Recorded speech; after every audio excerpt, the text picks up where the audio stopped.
Bienvenidos al curso de Química para quinto año de bachillerato.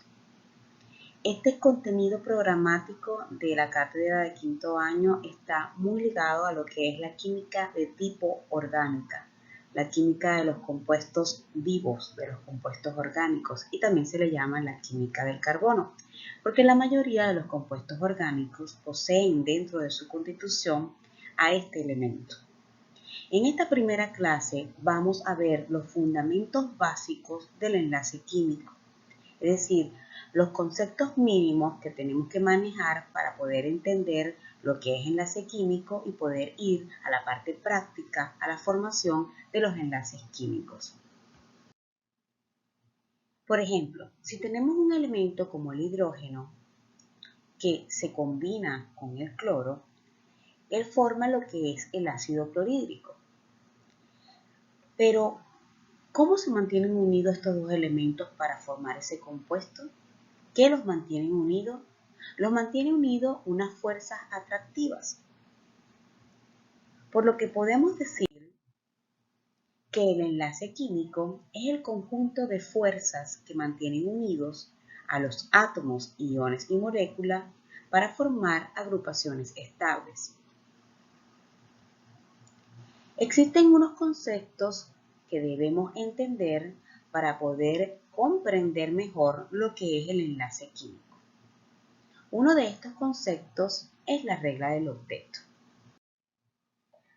La regla del octeto nos dice que para tener una mayor estabilidad, los átomos tienden a ocupar su nivel de energía más externo con 8 electrones.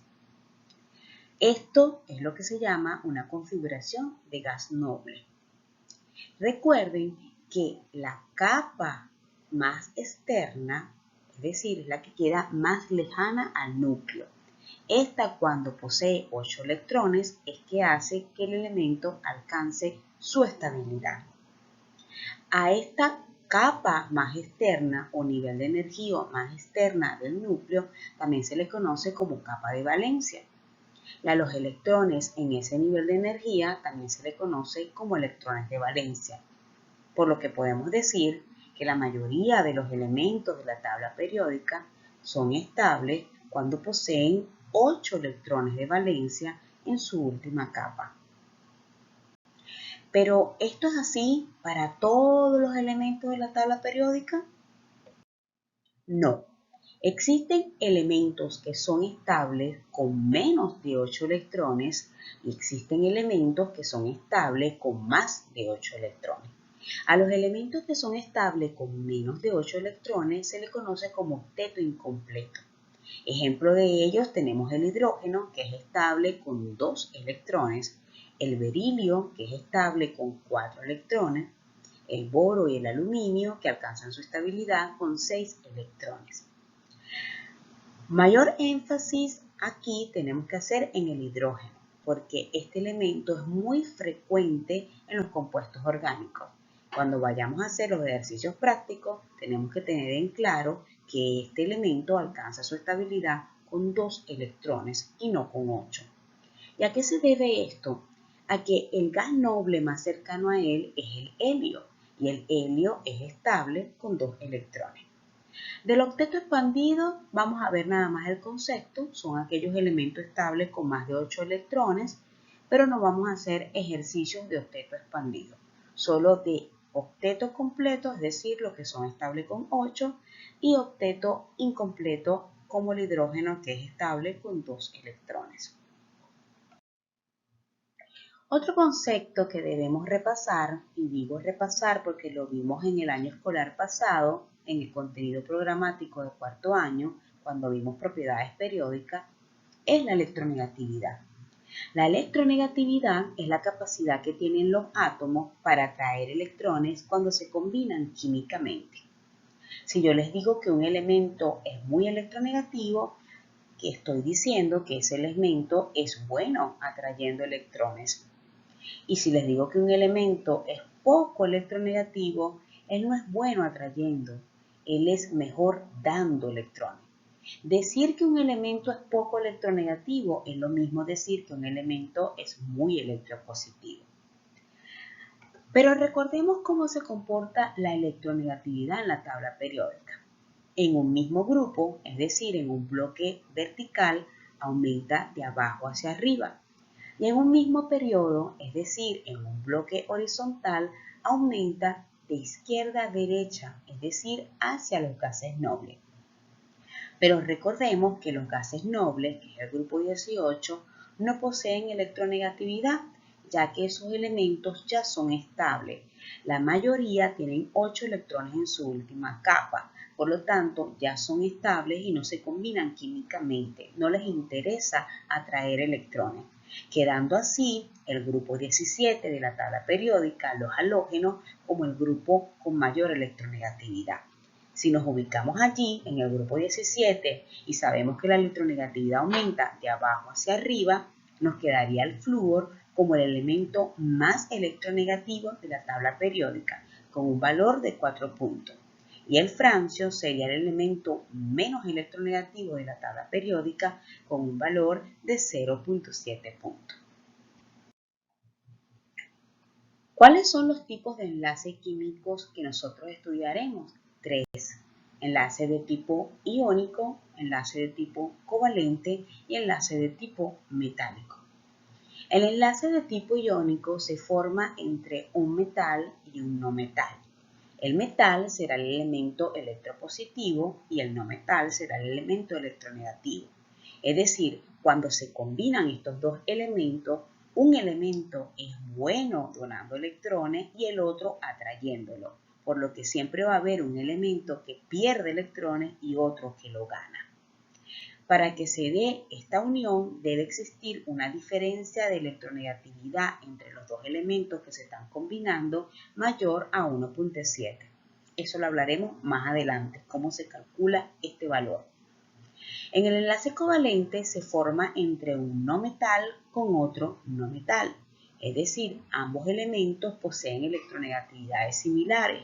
Cuando sacas el diferencial de electronegatividad, es decir, la resta entre las electronegatividades de los dos elementos combinándose, esta nos da menor a 1.7. Aquí, como los dos elementos son electronegativos, es decir, los dos elementos son buenos atrayendo electrones, nadie pierde. Entonces aquí no es que un elemento pierde y el otro gana electrones, no. Aquí lo que ocurre es que se comparten electrones. Si yo necesito uno, tú me das uno y yo te doy uno, y así se da el compartir de electrones. Recuerden que ejercicios más profundos de esta parte lo vamos a hacer en las próximas clases. Aquí solo estamos viendo los fundamentos básicos o teóricos. Por último, el enlace metálico que se forma entre dos metales. A este modelo lo conocen también como el modelo del mar de electrones. En el enlace de tipo metálico, al igual que en el iónico, se forman redes cristalinas. Ahora bien, si nosotros sabemos el valor de electronegatividad de los dos elementos que se están combinando, podemos inferir el tipo de enlace que estos formarán. Si el valor de electronegatividad de delta E, la diferencia de electronegatividad entre los dos elementos, es menor o igual a 0.4, el enlace será de tipo covalente no polar. Si la diferencia de electronegatividad está en un rango de 0.5 a 1.7, será un enlace de tipo covalente polar. Y si la diferencia de electronegatividad es mayor a 1.7, estaríamos hablando de un enlace iónico. Para entender mejor lo que le acabo de decir, pongamos un ejemplo. El hidrógeno posee una electronegatividad de 2.1. El cloro posee una electronegatividad de 3 puntos. Cuando calculamos el valor de delta E o el diferencial de electronegatividad, lo hacemos de la siguiente forma. Tomamos el valor más alto, que en este caso es 3.0 del cloro, y se lo restamos al valor más bajo, que en este caso es 2.1 del hidrógeno. Y esa resta nos da 0.9. Ese valor, si lo ubicamos en la tabla anterior, estaríamos en el rango del enlace covalente del tipo polar. Veamos otro ejemplo. Si nosotros tenemos el nitrógeno que tiene un valor de electronegatividad de 3 puntos, cuando se combina con el oxígeno que tiene un valor de electronegatividad de 3.5, y restamos estas electronegatividades, nos da un valor de 0.5, por lo que es un enlace covalente de tipo polar. Sin embargo, cuando se combina el sodio con el sodio tiene una electronegatividad muy baja de 0.9, es decir, él no es bueno, no es muy electronegativo, es bueno donando, y el cloro tiene una electronegatividad de 3 puntos, él sí es electronegativo. Cuando lo restamos nos da un valor de 2.1. Como es mayor a 1.7, este enlace sería del tipo iónico. Ahora sí, resumiendo todo lo que acabamos de ver en esta clase, los elementos en una molécula se mantienen unidos mediante enlaces químicos. La mayoría de los elementos de la tabla periódica son estables con 8 electrones en su capa de valencia, la famosa regla del octeto. Pero no olvidemos que existen elementos como el hidrógeno que son estables con menos de 8 electrones. Los enlaces químicos pueden ser de tipo iónico, covalente y metálico. La diferencia de electronegatividad entre los elementos combinados definen el tipo de enlace que se formará. Las características de los compuestos y sustancias dependen del tipo de enlace con el que fue formado. Los invito a reforzar el contenido de esta clase con los recursos educativos que estarán dispuestos en la plataforma Academia y en nuestra aula virtual de Google Classroom. Nos vemos en una próxima oportunidad.